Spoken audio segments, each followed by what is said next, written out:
Hello everyone, my name is Garvin and I read things and gabble about them on the internet for your entertainment. Today we're going to look at the oldest story I could find featuring Atlanteans surviving the fall of Atlantis and adapting to life in a harsh new environment. That's right, we're going Under the sea, under the sea. Ha ha! Couldn't resist that one. Sorry folks. The novel we're looking at today is called Maracot Deep, and it's by Sir Arthur Conan Doyle, who today is widely known as the creator of Sherlock Holmes and is also the writer of The Lost World, which I was surprised to find out was only the first book in a series featuring Professor Challenger. We're looking at this novel, though, because, again, it's the oldest example of any fiction I could find featuring Atlanteans living underwater. For those of you wondering, Namor shows up in 1939 and Aquaman in 1941. I searched for 2 months to be on the safe side here, folks. I even dove into mermaid lore to be completely sure. But as far as I know, this is the oldest writing that explicitly says here are a bunch of Atlanteans who survived the fall and live on the seafloor. Now, this novel was first published in 1927 as a serial story in the Saturday Evening Post. It was also published in the Strand magazine. A sequel, Lord of the Dark Face, was released in 1929. Both stories were combined and released as a single novel, with Doubleday Books publishing it in the United States. That's the version we're looking at here today. Now, I'm going to assume you can find out about Sir Doyle on your own and just focus on the novel here. Like The Lost Continent, Maracot Deep uses a framing narrative.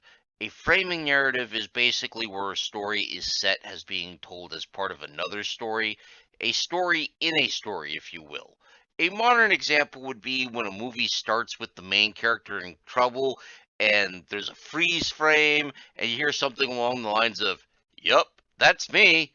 Bet you're wondering how I got into this mess." This was actually a popular storytelling device in older novels, where the story is framed as a series of journal entries or letters in many cases.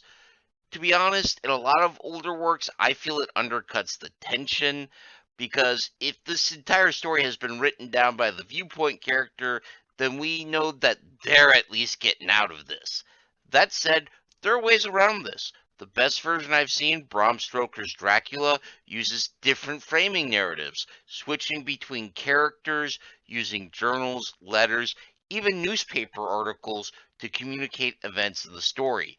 And damned if I don't enjoy that.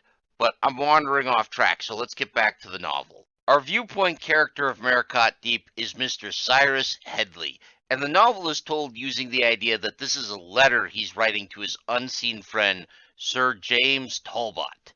Cyrus has been hired for his expertise in zoology for a deep sea expedition being led by Dr. Maracot. Dr. Maracot honestly serves as more of a protagonist in this story because he's the one who makes all the decisions, he's the driving force of the plot, and he often comes up with solutions to their problems. Half of those problems were caused by him in the first place, but details, right? There's also the supporting character of Bill Scanlon, who is a mechanic from Philadelphia, who is hired to look after the bathysphere they'll be using. Scanlon's role in the story is to provide a combination of muscle and humor and attempt action so that the readers know why they have to resort to Dr. Maracot's solutions. The good doctor intends to use the bathysphere I mentioned to investigate a region of the ocean floor surrounding a deep trench and prove that the pressure of the ocean floor isn't as intense as everyone thinks it is. Now, realistically, we know that the ocean floor is under a lot of pressure. We've recently had an unnecessary and somewhat tragic example of that pressure being real. But this is the joy of writing fantasy. You can decide that your ocean floor isn't a cold, dark, barren place under hideous amounts of pressure populated by things out of nightmare. Now, just in case you're not entirely sure what a bathysphere is, the first one was designed pretty much the same year this book was published, and it's an unpowered metal sphere that is lowered to the ocean from a ship on a cable.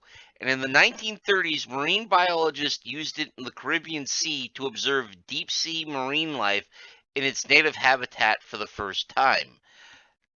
That kicks some balls because you're basically dangling in the sea from a cable, and if anything goes wrong, no one can help you. In the book, Cyrus Scanlon and Dr. Maracot use it to explore an undersea area near the Canary Islands, which some of you may remember Donnelly claimed were the remains of Atlantis. You may also remember that in last week's novel, The Last Continent, that the tablet that held the main story of that novel was discovered on one of the Canary Islands. So another point of influence for Mr. Donnelly here, right? The expedition, of course, goes horribly wrong as a giant crayfish, of all things, comes up, snips the cable, and with no means of being pulled up, our heroes fall to the bottom of the sea. They find out that the ocean pressure is not an unrelenting, crushing force of doom, but instead just kind of evens out to a mild, consistent pressure that just means you have to jog really hard to get around. Also, Mr. Doyle's ocean bottom is much more friendly than the real one. This fictional ocean is covered in a bioluminescent goop that sustains all sorts of algae that are basically fed on by giant fish cows. Not that they look like cows, it's just they're fish that aren't very smart, grow large, live in herds, and graze on plants like cows. So, fish cows. Yeah.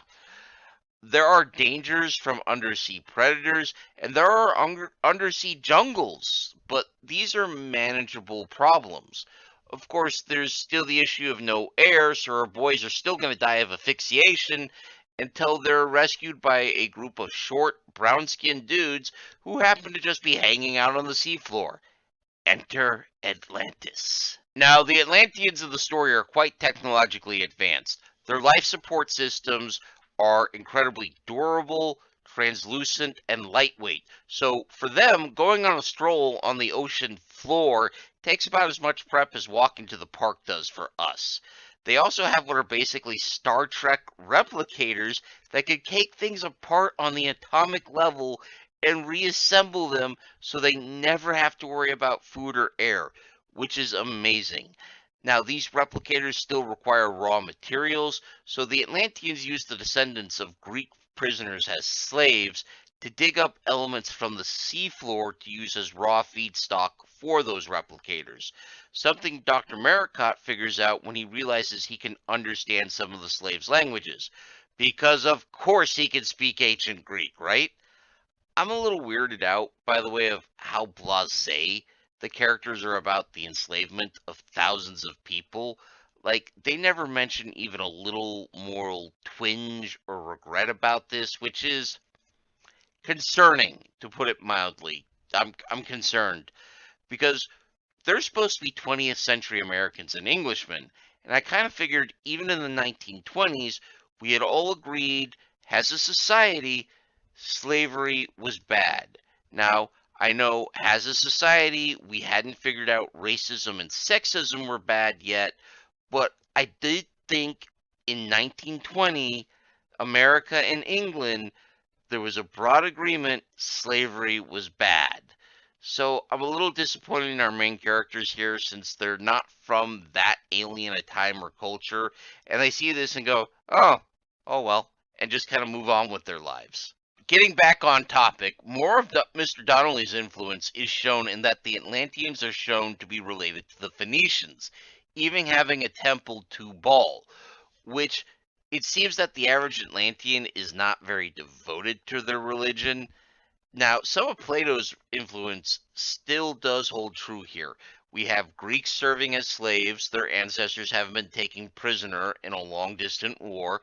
There's also the fall of Atlantis being due to their extreme moral degeneracy, and only a few of them are saved by listening to a holy man telling them to repent and take refuge in an ark that same holy man had built. That said, we don't get to explore a lot of Atlantean culture because our main characters never really bother to learn the language. they do manage some communication through devices that channel thoughts into soundless movies.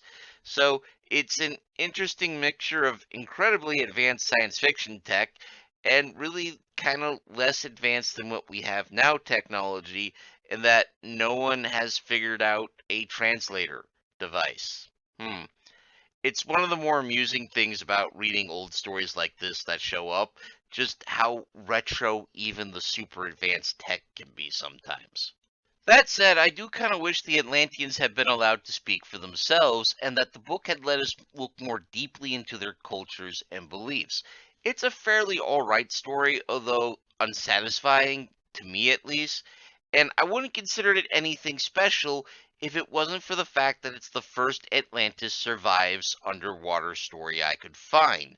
So this makes Sir Doyle the spiritual grandfather of Aquaman and Namor, if you will. Now, the sequel, Lord of the Dark Face, I didn't care for. To sum it up, basically, the boys sneak off to pry into an abandoned temple that they are told to stay away from, and waking up an evil wizard, basically, who's immortal and is basically introducing himself as Satan. And since he's awake and he's evil, he decides, why not wipe out the remains of Atlantis? For shits and giggles.